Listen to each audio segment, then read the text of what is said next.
jumpa lagi dengan Usrini. Semoga kita selalu tetap sehat dan dalam lindungan Allah SWT.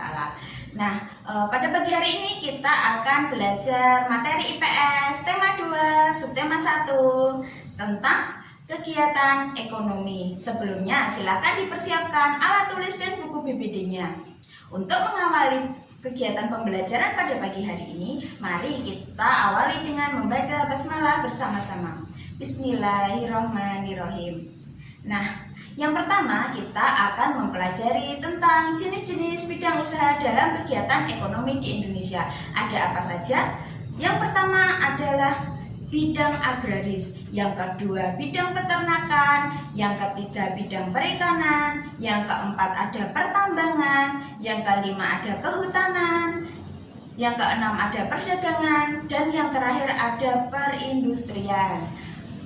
Untuk lebih jelasnya, mari kita bahas satu persatu. Yang pertama, kita bahas tentang bidang agraris. Nah, Indonesia disebut negara agraris karena sebagian besar masyarakat atau penduduknya bermata pencaharian sebagai petani. Nah, usaha agraris itu meliputi pertanian dan perkebunan. Yang dihasilkan apa saja? Ada padi, jagung, ubi, kedelai, sagu, buah-buahan, dan sayur-sayuran. Nah, ada usaha-usaha untuk meningkatkan hasil panen di bidang agraris, antara lain yang pertama ada intensifikasi, yang kedua ada ekstensifikasi, yang ketiga ada diversifikasi, yang keempat ada rehabilitasi, dan yang terakhir ada mekanisasi. Mari kita bahas satu persatu usaha-usaha untuk meningkatkan hasil pertanian. Yang pertama kita akan mempelajari tentang intensifikasi. Apa toh intensifikasi itu? Intensifikasi adalah peningkatan hasil pertanian dengan mengolah lahan secara maksimal. Nah, dengan cara apa? Panca usaha tani. Panca usaha tani itu meliputi pengolahan lahan yang baik. Dengan mengolah lahan itu diharapkan penduduknya mempunyai penghasilan atau mempunyai hasil panen. Terus yang kedua ada pengairan atau irigasi yang teratur. Diharapkan dengan adanya irigasi yang teratur hasil panennya akan meningkat. Yang ketiga ada pemilihan bibit unggul. Jika pada waktu menanam dipilih bibit-bibit yang unggul, maka hasil panennya diharapkan akan meningkat atau lebih besar. Selanjutnya ada pemupukan, biar tanamannya itu tumbuh dengan subur. Yang kelima adalah pemberantasan hama. Nah, itu adalah panca usaha tani. Selanjutnya kita akan mempelajari tentang ekstensifikasi. Apa itu ekstensifikasi? Ekstensifikasi adalah peningkatan hasil pertanian dengan cara memperluas lahan atau pembukaan lahan pertanian yang baru. Terus selanjutnya itu ada diversifikasi. Diversifikasi adalah peningkatan hasil pertanian dengan cara memperbanyak jenis tanaman dan kegiatan pertanian. Contohnya, dalam suatu lahan itu digunakan oleh petani sebagian untuk budidaya ikan nila atau mujair, yang sebagian lagi digunakan untuk menanam padi. Jadi dalam satu kali waktu petani itu mendapatkan dua hasil panen. Yang pertama dari hasil budidaya, yang satunya dari hasil menanam padi. Contoh yang lain adalah dengan cara tumpang sari. Tumpang sari itu adalah dalam satu lahan ditanami bermacam-macam atau lebih dari satu jenis tanaman. Misalkan Pak Tani menanam cabai, di sekelilingnya itu ditanami bawang merah. Contoh yang lainnya, pada waktu menanam jagung, di sela-sela tanaman jagung diberi tanaman kacang tanah. Nah, itu adalah salah satu contoh tumpang sari. Selanjutnya adalah rehabilitasi. Rehabilitasi adalah usaha menyuburkan tanah kembali dengan cara mengganti tanaman yang sudah tua dengan tanaman yang baru atau peremajaan tanaman. Bisa juga dengan mengganti jenis tanaman lama dengan mengganti jenis tanaman baru yang lebih produktif. Terus selanjutnya itu ada mekanisasi. Mekanisasi itu pengolahan lahan pertanian dengan menggunakan mesin-mesin modern untuk menggantikan tenaga manusia dan tenaga hewan dengan menggunakan mesin tersebut. Contohnya, dahulu itu para petani menyemprotkan pestisida itu dengan cara manual. Jadi Pak Tani menggendong tangki yang berisi pestisida kemudian disemprotkan. Kemudian ditemukan alat seperti pada gambar itu. Jadi hasil semprotannya lebih banyak dan lebih cepat selesai.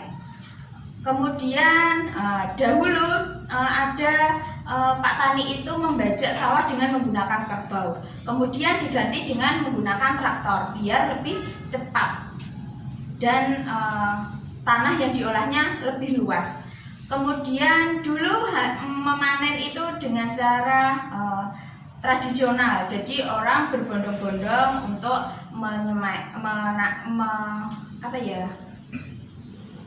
mengambil padi. Terus ditemukan alat.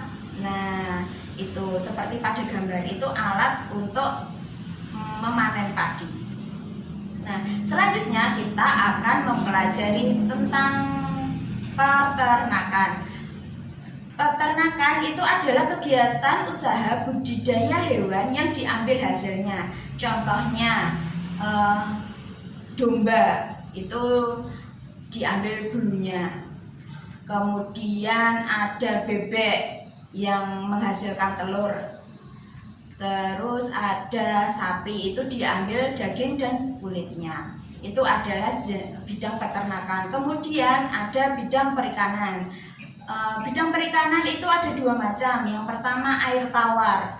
Ikan-ikan apa saja yang bisa dibudidayakan di air tawar? Misalkan ada lele, ada nila, kakap, bawal, dan lain-lain. Kemudian di perikanan air laut yang bisa dibudidayakan apa? Misalkan ikan selayang, terus ada ikan kerapu, dan masih banyak lagi, bisa kepiting, udang, dan lain-lain. Selanjutnya adalah bidang pertambangan. Bidang pertambangan itu dibagi menjadi 3 hasil tambangnya. Ada logam. Contohnya apa hasil tambang logam? Ada emas, nikel, terus tembaga, besi, dan lain-lain. Kemudian ada non-logam. Contoh dari hasil tambang non-logam apa? Pasir, marmer, batu, dan masih banyak lagi. Kemudian sumber energi. Hasil tambang sumber energi itu contohnya ada batu bara, minyak bumi, dan masih banyak lagi. Kemudian kita akan mempelajari di bidang kehutanan. Indonesia itu negara dengan sebutan paru-paru dunia. Karena apa? Karena wilayah di Indonesia itu sebagian besar masih berupa hutan. Contohnya di Kalimantan itu wilayahnya sebagian besar masih berupa hutan. Nah, hasil hutan yang ada di Indonesia misalkan rotan, kayu jati, dan kayu damar. Nah, hasil-hasil hutan tersebut dimanfaatkan manusia untuk dijadikan kerajinan. Kemudian kita akan mempelajari tentang perdagangan. Nah, perdagangan itu adalah kegiatan membeli barang dagangan dan menjualnya kembali kepada konsumen. Dikenal dengan istilah ekspor dan impor. Ekspor itu apa? Ekspor itu menjual hasil atau menjual barang dagangan ke luar negeri. Misalnya contoh kerajinan tangan dari rotan itu bisa diekspor ke Eropa misalkan. Kalau impor itu negara Indonesia mendatangkan barang-barang dari luar negeri dan dijual di Indonesia. Itu tentang perdagangan. Kemudian tentang perindustrian. Perindustrian itu adalah kegiatan mengubah barang mentah menjadi barang setengah jadi atau barang jadi. Misalkan industri mebel apa. Nah, perindustrian itu ada 3 macam: industri rumah tangga atau home industry, dan industri sedang, industri besar. Contoh home industry misalkan industri batik bisa, industri pengrajin rotan bisa, industri roti bisa. Kalau industri skala besar misalkan ada pabrik otomotif, terus ada pabrik sepatu, itu industri besar. Kemudian selain bidang-bidang yang telah disebutkan tadi, ada bidang lain yaitu bidang jasa. Kali ini kita akan mempelajari tentang usaha-usaha di bidang pariwisata.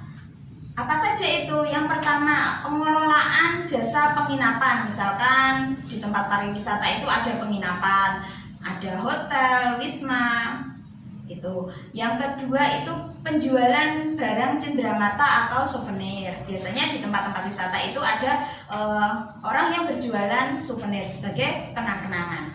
Nah, yang ketiga itu jasa pemandu wisata atau tour guide. Yang keempat, penyedia jasa pariwisata dan transportasi atau tour dan travel. Nah, itu penjelasan dari Usrini tentang kegiatan ekonomi yang ada di Indonesia, khususnya di bidang-bidang ekonomi. Nah, apabila ada pertanyaan silakan hubungi Usrini, dan jangan lupa untuk latihan dikerjakan buku BPD-nya. Usrini akhiri dengan membaca hamdalah bersama-sama. Alhamdulillahirobbilalamin. Wassalamualaikum warahmatullahi wabarakatuh.